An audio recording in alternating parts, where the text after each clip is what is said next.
اب مرزا جی ظاہر ہے اب تو مرزا جی سانپ وہ رسیاں پھینکیں گے اور سانپ دکھائیں گے. اب مرزا جی رسیاں پھینکیں گے اور اب دیکھو رسیاں پھینکنا شروع کر رہے ہیں مرزا جی.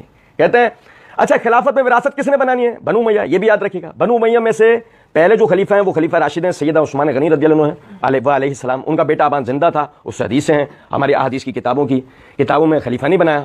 اچھا خلافت میں وراثت کس نے بنانی ہے؟ بنو امیہ. یہ بھی یاد رکھیے گا بنو امیہ میں سے پہلے جو خلیفہ ہیں وہ خلیفہ راشد ہیں سیدنا عثمان غنی رضی اللہ تعالیٰ عنہ علیہ السلام. ان کا بیٹا ابان زندہ تھا, اس سے حدیثیں ہیں ہماری احادیث کی کتابوں میں. خلیفہ نہیں بنایا. دوسرے مسلمانوں کا اگر کوئی حکمران آیا تو حضرت معاویہ آیا. بخاری اٹھا کے دیکھ لیں, انہوں نے زبردستی مرنے سے 4 سال پہلے اس میں نے حدیثیں شامل کی ہیں. سچ بولو, سچ بولو, سچ بولو, سچ بولو کہ اپنے بیٹے کو جو ہے خلیفہ نامزد کروایا. حضرت بکر صدیق کا بیٹا مخالفت کے لیے کھڑا ہوا, اس کو گرفتاری کا حکم دے دیا مروان نے جو گورنر تھا حضرت معاویہ کا. تو زبردستی تلوار کے دھونس کے اوپر, لہذا یہ بالکل. اچھا دیکھیں میں یہ صفحہ ایک دفعہ پھر پلٹ کے نا میں علی الحسن کا آپ کو سوال پڑھ کے بتاتا ہوں. وہ علی الحسن نے سوال یہ کیا کہ جی علی بھائی 2 سوال اکٹھے ہی کر لیتا ہوں. ایک تو یہ کہ سیدنا علی رضی اللہ عنہ جو ہے انہوں نے بھی تو حضرت امیر معاویہ رضی اللہ عنہ کی طرح اپنے بیٹے کو نامزد کیا ہے, ایک. دوسرا اور دوسرا کہ سیدنا معاویہ رضی اللہ عنہ پہ تنقید کی جاتی ہے تو پھر حضرت حسن رضی اللہ عنہ جو ہے انہوں نے تو پوری ہاتھ آئی ہوئی خلافت جو ہے ان کے حوالے کر دی ہے, تو ان کو اپنے سے افضل جان کے کیا ہوگا نا. یہ 2 سوال ہوں. ٹھیک ہے. اچھا یا صرف ہونا یہ چاہیے تھا کہ جواب میں وہ جو ہے نا ابھی کہا تھا ایک منصف مزاج آدمی کی حیثیت سے میری ذمہ داری میں حق بات لوگوں تک پہنچاؤں, تو ایک منصف مزاج آدمی کی حیثیت سے ہونا چاہیے تھا کہ سیدنا علی بن ابی طالب رضی اللہ تعالیٰ عنہ کا اس حوالے سے آپ دفاع کرتے ہوئے ان کے موقف کو بیان کر دیتے, بات کلیئر ہو جاتی. یہ بڑی اچھی بات کہی آپ. یا اس نے پوچھا کہ معاویہ رضی اللہ عنہ نے کس کو اپنا وصی بنایا کس کو نہیں. یہ سمجھے ہیں آپ بات کو میری یا نہیں؟ ٹھیک ہے. اچھا جی علی الحسن نے جواب میں بولا نہیں بنایا. مرزا جی نے بولا دوسرے مسلمانوں کا اگر کوئی حکمران آیا ہے تو حضرت معاویہ آیا ہے. اچھا یہ الفاظ مرزا جی کے ہیں, یہ ہم نے مرزا جی کی طرف الفاظ منسوب نہیں کیے ہیں, یہ معاویہ رضی اللہ عنہ کا وہ اسی طریقے سے تذکرہ یہاں کر رہے ہیں. تو حضرت معاویہ آیا ہے. بخاری اٹھا کے دیکھ لیں, انہوں نے زبردستی مرنے سے 4 سال پہلے اس میں نے حدیثیں شامل کی ہیں کہ اپنے بیٹے کو جو ہے وہ خلیفہ نامزد کروایا ہے. حضرت ابو بکر صدیق کا بیٹا مخالفت کے لیے کھڑا ہوا ہے, اس کو گرفتاری کا حکم دے دیا مروان نے جو گورنر تھا. حضرت معاویہ کا تو زبردستی تلوار کے دھونس کے اوپر, لہٰذا بالکل جعلی ہے. اچھا جی دیکھیں مرزا جی نے کہا بخاری اٹھا کے دیکھ لیں, یہ بخاری ہے. ٹھیک ہے جی. صحیح بخاری کی جلد نمبر 6 ہے, کتاب التفسیر ہے, صفحہ نمبر 327 ہے. اس آیت کی تفسیر کرتے ہوئے والذی قال لولدہ اف لکما اتعداننی ان اخرجا وقد خلت القرون من قبل وهما یستغیثان اللہ, یعنی اس آیت کی تفسیر کرتے ہوئے یہ حدیث نمبر ہے 4827. یہ یہاں سے جاگنے کی ضرورت ہے. یوسف بن ماہک نے بیان کیا کہ مروان کو معاویہ رضی اللہ عنہ نے حجاز کا امیر بنایا تھا. اس نے ایک موقع پر خطبہ دیا اور خطبے میں یزید بن معاویہ کا بار بار ذکر کیا تاکہ اس کے والد کے بعد اس سے لوگ بیعت کریں. اس پر عبد الرحمن بن ابی بکر رضی اللہ عنہ نے اعتراضاً کچھ فرمایا. مروان نے کہا اسے پکڑو. عبد الرحمن اپنی بہن عائشہ رضی اللہ تعالیٰ عنہ کے گھر میں چلے گئے تو لوگ ان کو نہیں پکڑ سکے. اس پر مروان بولا کہ اسی شخص کے بارے میں قرآن کی آیت نازل ہوئی والذی قال لولدہ اف لکما اتعداننی. اس پر حضرت عائشہ نے کہا کہ ہمارے بارے میں اللہ تعالیٰ نے کوئی آیت نازل نہیں کی بلکہ تہمت سے میری برات ضرور نازل کی تھی. اچھا اب یہاں پر دوبارہ سے میں اس روایت کو پڑھوں گا, آپ سمجھے گا ذرا بات کو. تو بخاری اٹھا کے دیکھ لیں, انہوں نے زبردستی مرنے سے 4 سال پہلے اس میں نے حدیثیں شامل کی ہیں کہ اپنے بیٹے کو جو ہے وہ خلیفہ نامزد کروایا. حدیثیں دوسرے مسلمانوں کا اگر کوئی حکمران آیا تو حضرت معاویہ آیا. بخاری اٹھا کے دیکھ لیں, انہوں نے زبردستی مرنے سے 4 سال پہلے اس میں نے حدیثیں شامل کی ہیں. سننے والے پہ کیا تاثر جائے گا؟ حدیثیں.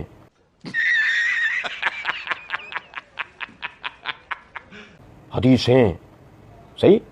اور میں نے معرفت الصحابہ و اہل بیت سیریز کے اندر صحابہ کے باہمی اختلافات میں تحقیق کا طریقہ میں نے وہاں یہ نقطہ بتایا ہے کہ حدیث جو ہے نبی صلی اللہ علیہ وسلم کے قول فعل یا تقریر کو کہا جاتا ہے.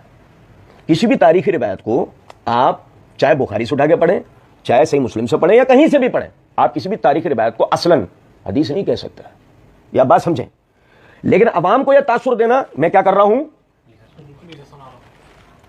میں نے حدیثیں شامل کی ہیں کہ اپنے بیٹے کو جو وہ خلیفہ نامزد کروایا. بخاری اٹھا کے دیکھیں زبردستی مرنے سے 4 سال پہلے, مرنے سے 4 سال پہلے.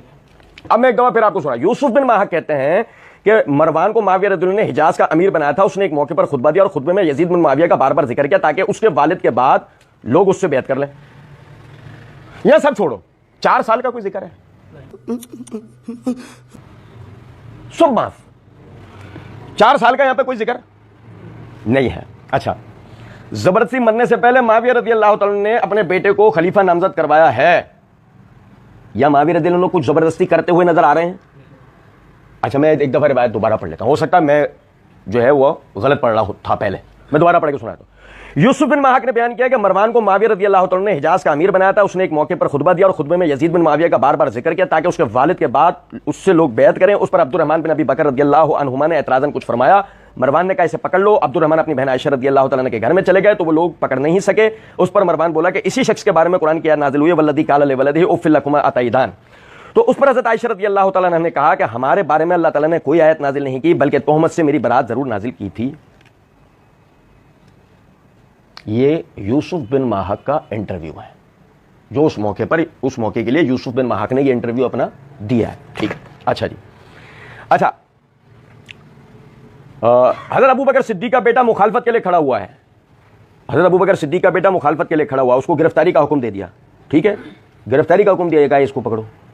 ان دو باتوں میں فرق ہوتا ہے، اس کو پکڑو، گرفتاری کا حکم دے دیا، یہ دو باتوں میں فرق۔ اچھا چلو مان لیتے ہیں گرفتاری کا حکم مروان دے رہا ہے، معاویہ رضی اللہ عنہ دے رہا ہے۔ جیسے دیکھ لو وہاں پہ سمجھو کہ شیخ زبیر سمجھا رہے ہیں کہ مراد یزید ہے، نہیں معاویہ ہے، یہاں بھی کر رہا ہے مروان، اور کون ہے؟ نہیں معاویہ ہے۔ آپ سمجھ رہے ہیں بات کو یا نہیں؟ اور پھر دیکھیں آگے، تو حضرت معاویہ کا تو زبردستی تلوار کے دھونس کے اوپر لحاظ بالکل جعلی ہے۔